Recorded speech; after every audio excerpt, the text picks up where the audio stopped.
구약성경 창세기 22장 9절에서 18절, 페이지 수로는 28페이지에 있습니다. 28쪽입니다. 창세기 22장 9절에서 18절, 제가 한 절, 여러분들이 한 절, 마지막 절 같이 봉독하겠습니다. 하나님이 그에게 일러주신 곳에 이른지라, 이에 아브라함이 그곳에 제단을 쌓고 나무를 버려놓고 그의 아들 이삭을 결박하여 제단 나무 위에 놓고 여호와의 사자가 하늘에서부터 그를 불러 이르시되 아브라함아 아브라함아 하시는지라. 아브라함이 이르되 내가 여기 있나이다 하매 사자가 이르시되 그 아이에게 내 손을 들지 말라. 그에게 아무 일도 하지 말라.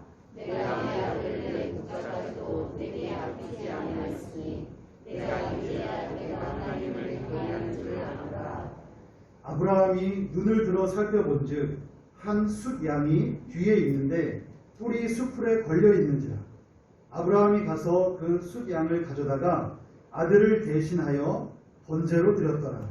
아브라함이 유다는 여호와의 하였으므로 오늘날까지 사람들이 이르기를 여호와의 산에서 준비되리라 하더라.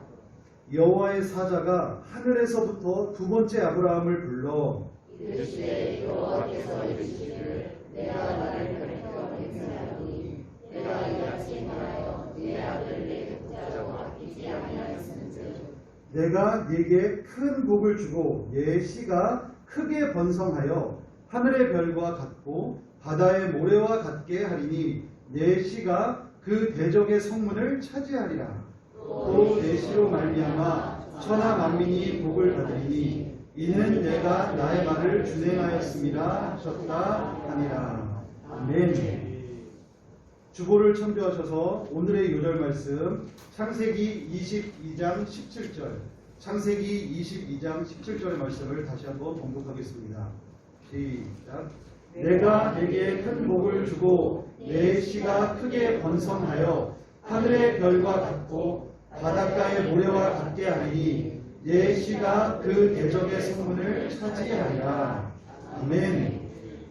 큰 결단, 큰 복이라는 말씀의 제목으로 목사님께서 말씀 전해주시겠습니다.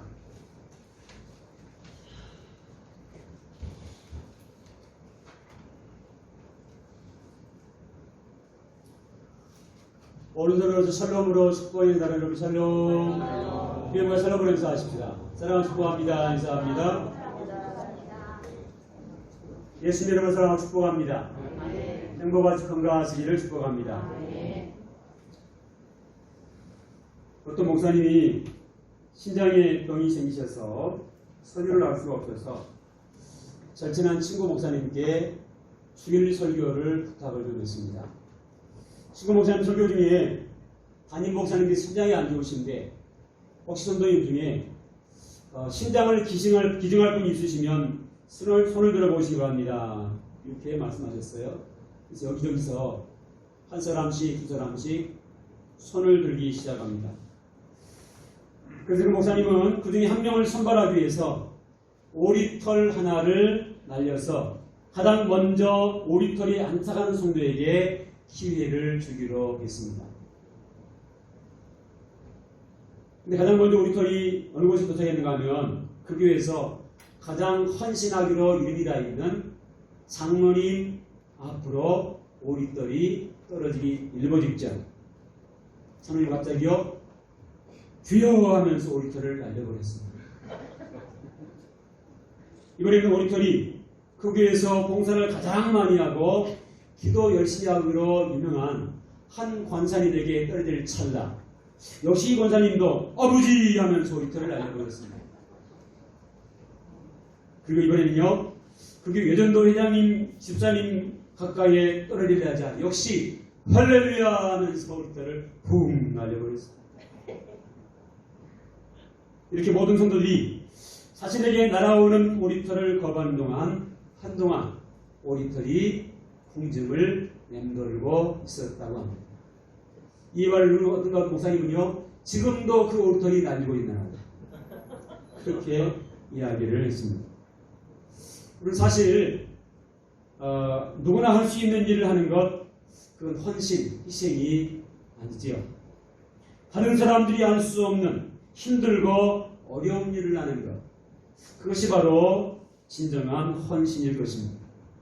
중요한 것은요, 섬기기로 결단하고 섬긴 만큼, 헌신한 만큼 하나님은 그분들에게 풍성한 복을 안겨주실 줄로 믿습니다. 오늘 본문을 보시면 믿음의 조상 아브라함이 등장합니다.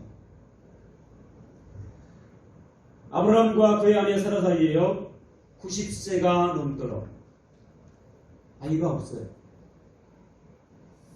그런데 하나님이 특별한 은혜로요, 아브라함이 100세 되던데 그 할아버지 나이에 하나님께서 특별한 은혜로 꿈에 그리던 아들 이삭을 허락해 주셨습니다. 이삭은 아브라함에게는 너무너무 소중하고 귀한 아들이었습니다. 아브라함은 100세 얻은 아들 때문에 지금 너무너무 행복하고 감사할 따름이었습니다. 사실 아브라함보다도요 더 행복해야 하고 더 기뻐하는 것은 그의 아내 사라였습니다.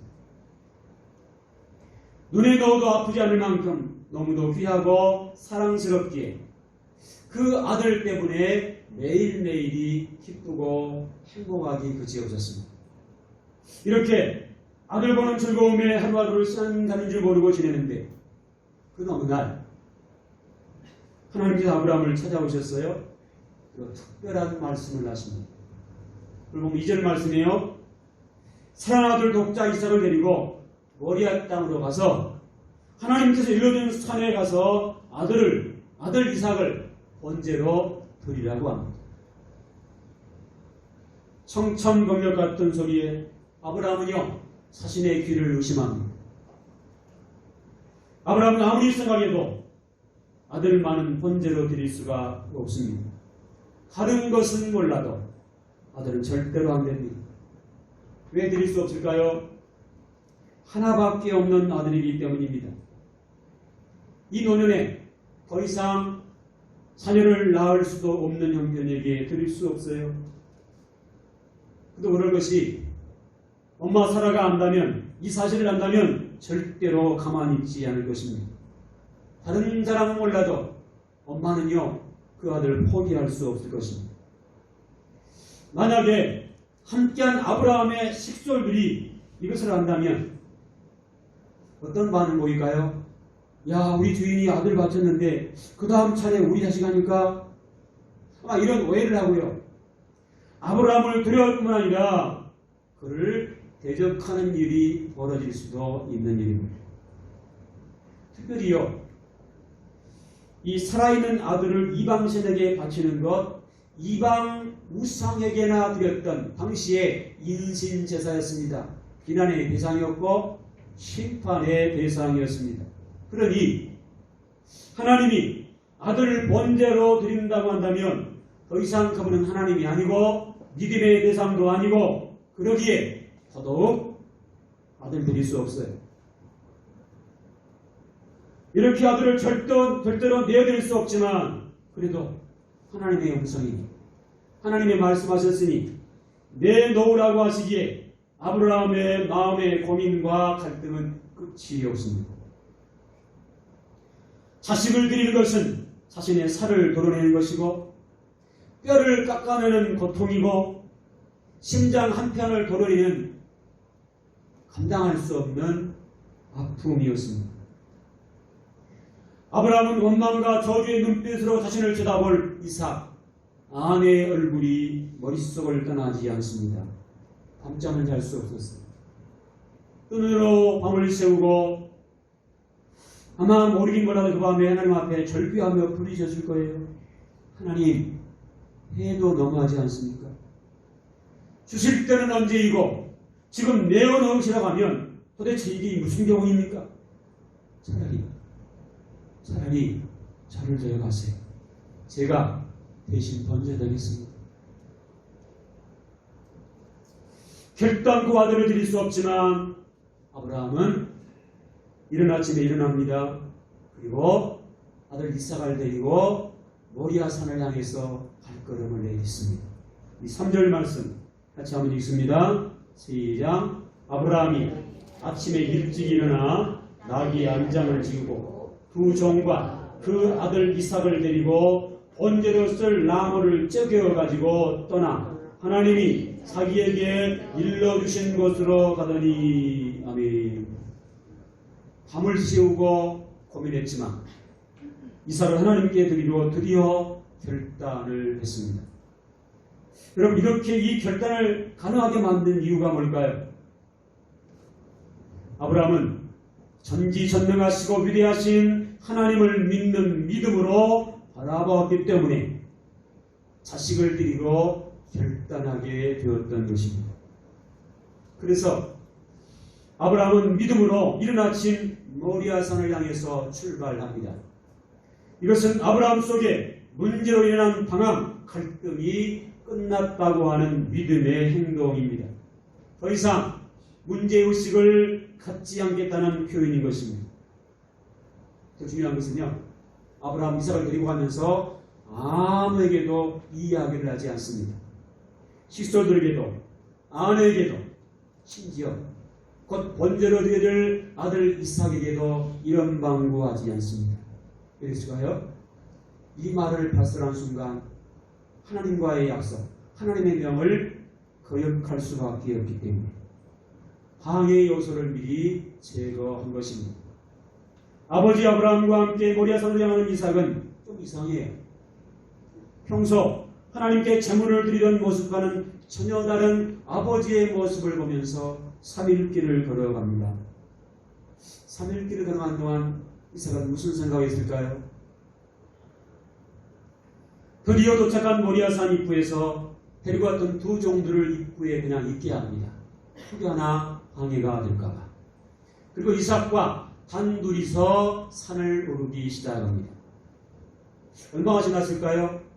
산 중턱쯤 되었을 때 너무도 궁금한 아버지 입을 열고 이삭이 이런 질문을 합니다. 아버지, 번제로 드릴 양은 어디 있나요? 순간 아버지 아브라함은 당황한 기색을 감추지 못하고 잠시 머뭇거리다가 다음과 같이 말합니다. 하나님께서 친히 준비할 것이다. 어떤 이삭은 이런 아버지의 모습이 낯설기만 합니다. 지금까지 한 번도 이런 아버지의 모습을 본 적이 없기 때문입니다. 평소 아브라함은 하나님 앞에 경배하고 또 대단을 쌓고 번제를 드릴 때 어느 때보다도 세심한 준비와 마음가짐으로 주변을 챙겼기 때문입니다. 드디어 제단을 쌓을 모리아산, 하나님께서 지시하신 장소에 도착을 했습니다. 근데 이상합니다. 이삭이 주변을 아무리 찾아봐도 번제로 드릴 제물이 없어요. 하나님께 번제를 드리려면 제단을 쌓기 전에 미리 준비해야 합니다. 짐승이 닭을 뜨고 내장을 긁어내고 털을 뽑고 몇 시간이 걸려요. 제단 쌓기 전에 미리 그것부터 준비해야 돼요. 근데 제물이 보이지 않아요. 그런데 아버지는 여전히 제물은 언급도 안 하시고 묵묵히 제단을 쌓기 시작합니다. 평소보다 더 큰 돌도 위로 평소보다 더 높고 견고하게 제단을 쌓습니다. 도대체 무엇을 드리려고 이런 제단을 만드나? 이삭은 선뜻 말조차 떠나지 못하고 어색해합니다. 제단을 다 쌓은 아버지는 아들 이삭을 품고 이렇게 속삭입니다. 사랑하는 아들 이삭아, 하나님께서 너를 원하신단다. 이것은 너만 원하는 것이 아니고 나도 원하는 것이란다. 너를 양 대신 제물로 드려야겠으니 마음으로 준비하기 바란다. 하지만 아버지의 말을 들은 이삭은 큰 충격을 받을 수밖에 없습니다. 여러분, 얼마나 큰 충격의 소리이겠습니까? 아버지가 자신을 양처럼 죽여서 불태워 드린다니 도저히 믿을 수가 없고 받아들일 수도 없는 일입니다. 이삭은 너무도 큰 충격을 받은 나머지 말도 나오지 않습니까? 아버지가 멀뚱멀뚱 쳐다봅니다. 여러분, 만약 그 현장에 여러분이 그 현장에 있었고 여러분이 이삭이었다면 이 아버지의 음성을 듣고 어떻게 하시겠습니까? 얼마의 시간이 지났습니다. 당시 이삭의 나이를 추측건데 20대 전후 나이였을 것으로 짐작을 합니다. 아버지 아브라함 나이는요, 약 120세 정도의 머리가 허연 할아버지입니다. 여러분, 젊은 청년인 이삭을 어떻게 제단 위에 올린 일이 가능했을까요? 만약 이삭의 동의가 없었다면 아마 그날 이 모리아산에서는요, 아버지의 아들 간에 혈투가 벌어졌을 것입니다. 하지만 이삭의 결단이 있었습니다.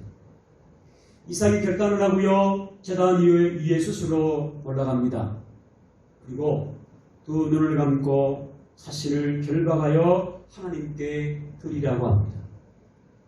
어떤 성경 드라마에는요, 이 장을 이렇게 묘사하고 있습니다. 아버지가 손을 묶자, 아버지 제 손을 더 꼭 묶으세요. 혹여나 자신이 마음 변심할까 봐서 자신의 손을 꼭 묶으라고 표현하고 있습니다. 이삭이 이런 결정을 한 결정적인 이유가 무엇입니까? 신앙 때문이었습니다.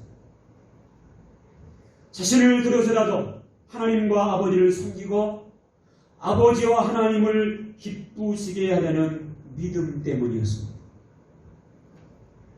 이삭은 이날 죽음의 제단으로 올라간 것이 아니고요, 자신을 들여서 하나님을 기쁘시게 함으로 아버지가 더 큰 복을 누리도록 축복의 계단을 올랐던 것입니다. 모리아산의 제단은 이삭의 신앙으로 그 아버지와 그리고 그 후손들을 복을 받게 하는 축복의 계단이었던 것입니다. 이삭은 죽음의 계단을 오른 것이 아니고요, 축복의 계단을 올랐어요. 아브라함의 신앙도 참 대단하지만 아들 이삭의 신앙도 이 순간만큼은 아버지 아브라함을 못지않게 멋진 신앙, 아니 헌신적인 신앙을 우리에게 보여주고 있습니다. 이삭이 이런 신앙을 가질 수 있었던 것은요, 첫 번째로 아버지의 신앙을 본받았기 때문입니다. 하나님의 뜻이라고 한다면 아들조차도 내어줄 수 있는 아버지의 신앙을 본받았기 때문입니다. 하나님을 위해서라면 자신과 아들의 생명까지 내어줄 줄 아는 이 아브라함의 신앙을 본받았기에 이삭도 아버지에게 본받은 대로 신앙의 결단을 할 수 있었다는 것입니다. 두 번째로 이삭이 이런 신앙을 가질 수 있던 것은요, 스스로의 신앙의 결단이었습니다. 아버지 아브라함의 강요나 억지가 아니라 자신을 들여서 하나님을 기쁘시게 아버지의 신앙을 온전케 하려는 스스로의 결단이었다고 하는 것입니다. 만일 이삭이 스스로 결단이 없었다면 아마 그날 그곳에서 이들 부자 간에 돌이킬 수 없는 불행한 일이 벌어졌을 것입니다. 아들을 죽여는 광신자 아버지와 아비를 거역하고 도망가는 나쁜 아들로 평생 씻을 수 없는 상처가 남았을 것입니다. 여러분, 하나님은 이날 이삭의 결단을 받으시고 복을 주셨습니다. 하나님은 아브라함과 이 믿음의 아들 이삭의 결단을 보시고 친히 구별된 양을 한쪽에 준비해 놓으셨습니다. 지나가던 양이 가지 못하고 예비된 양으로 준비되어 있었습니다. 그리고 이들 부자에게 엄청난 복을 약속하십니다. 그 복이 오늘 우리가 함께 읽었던 17절이고요. 이어지는 18절 말씀입니다. 우리 17절, 18절 같이 한번 크게 읽습니다. 시작. 내가 내게 큰 복을 주고 내 씨가 크게 번성하여 하늘의 별과 같고 바닷가의 모래와 같게 하리니 내 씨가 그 대적의 성문을 차지하리라. 또 내 씨로 말미암아 천하 만민이 복을 받으리니 이는 내가 나의 말을 준행하였습니다 하셨다 하니라. 아멘. 여러분, 아브라함과 이삭의 큰 결단을 통해서 자신은 물론이고 후손들까지 큰 복을 받고 승리를 보장받았을 뿐만 아니라 축복의 통로가 되는 복의 주인공이 되어진 줄로 믿습니다. 이 일이 있은 얼마 후에요. 창세기 26장 12절에 보면 이삭이 살던 지역에 큰 흉년이 들었습니다. 도저히 그곳에 살 수가 없었어요. 흉년을 피해서요, 그랄이라고 하는 땅으로, 이방 땅으로 잠시 이주를 하게 됩니다. 먹고 살아야 되기에 척박한 땅이지만 그곳에 농사를 짓게 됩니다.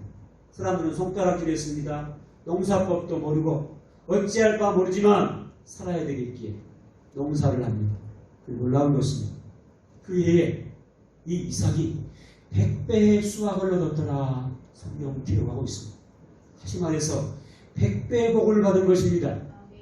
여러분, 그 땅에 많은 사람이 흉년을 고통받고 있지만 유일하게 이삭만이 100배의 복을 받았던 비결이 어디 있을까요? 모리아산에서요. 하나님 앞에 자신의 전부를 드리려 결단했던 이삭의 그 결단 때문이었습니다. 이삭이 받았던 이 100배의 복은 하나님 앞에 자신의 전부를 내어줄 줄 아는 그 결단 때문이었다고 하는 것입니다.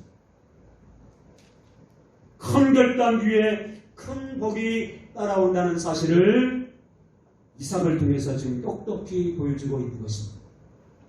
이 시간에 예배에 참여하신 여러분 모두가 오늘 우리도 큰 결단으로 큰 복을 받고 나와 후손들도 복의 축복의 통로가 될 수 있기를 예수 그리스도의 이름으로 간절히 축복합니다.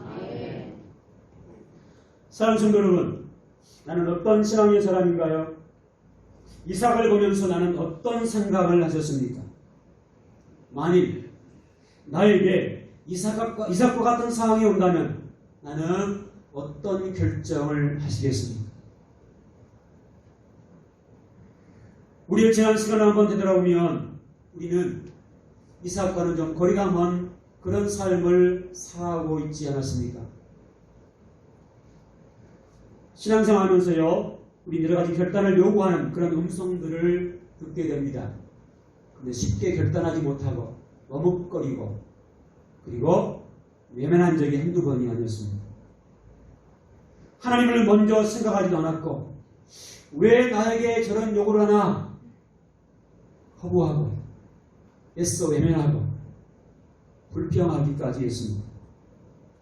무조건 안 된다고, 할 수 없다고 내 입장만 생각하고 해야 할 일들, 동참해야 할 일들 애써 외면했습니다.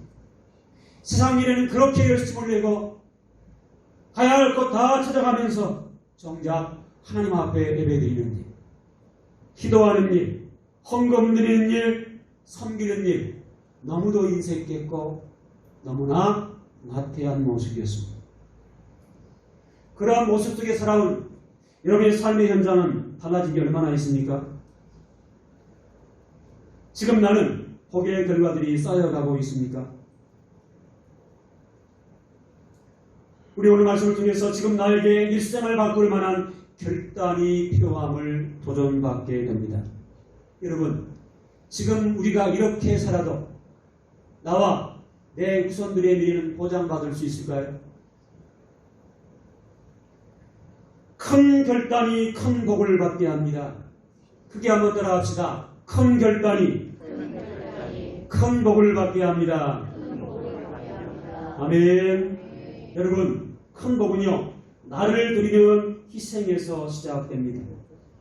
나를 드리지 못하는 결단은 나도 내 주변도 살릴 수 없습니다. 하나님은 지금 과거처럼 우리를 번제로 요구하지는 않습니다. 하지만 신앙생활하다 보면요, 여러 가지 결단을 요구하는 음성들을 듣게 됩니다. 적어도 주일만은 하나님 앞에 예배하는 주일 성수하셔야 됩니다. 우리의 생명의 주인 되신 하나님을 주인으로 인정하는 11종금 반드시 드려야 합니다. 전도생활, 봉사생활, 헌신의 삶을 살아가야 합니다. 늘 음성을 들어요. 그런데요, 이런 음성들을 외면합니다. 결단하지 못합니다.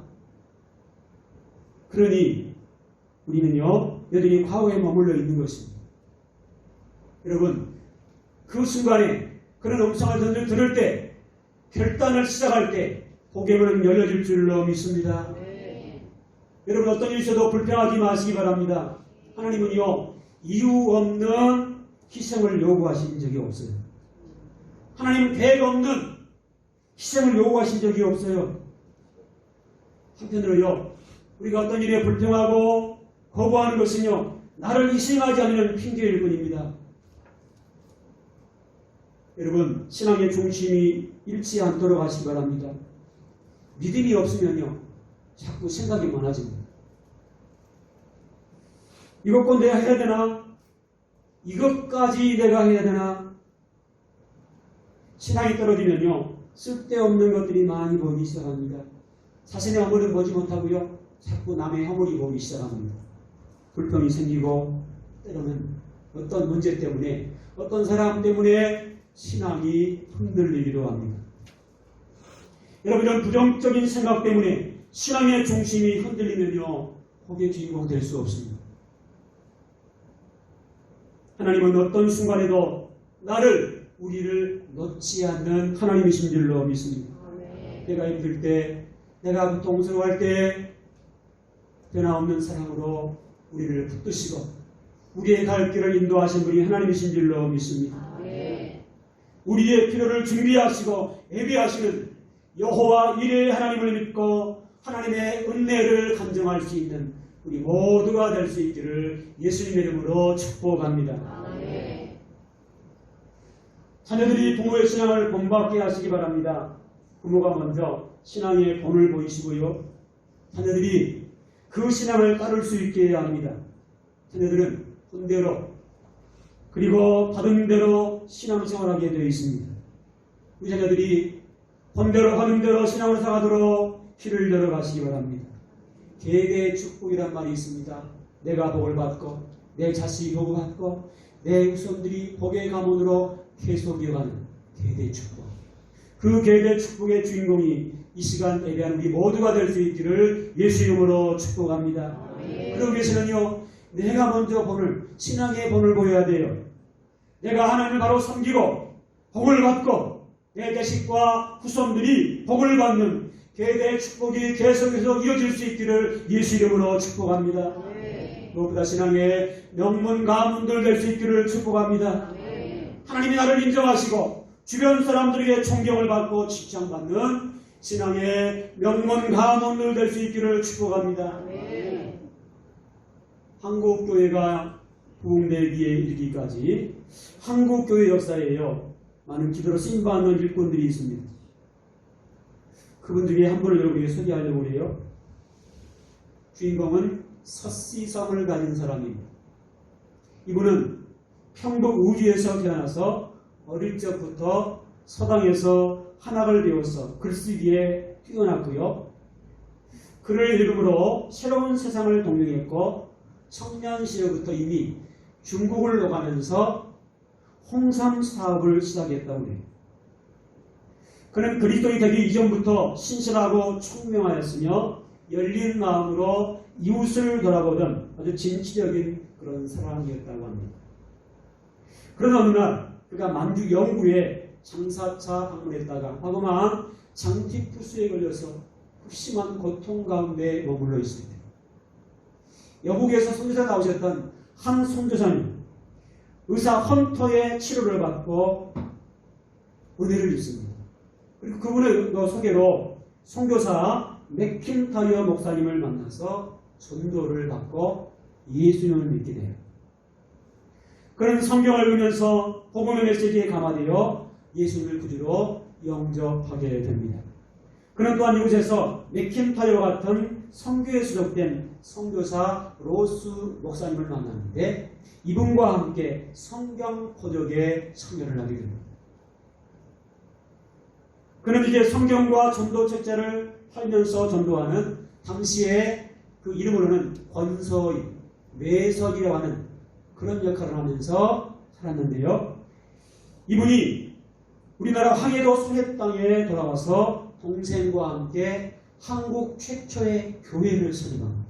그 교회가 한국 최초 교회인 소래교회입니다.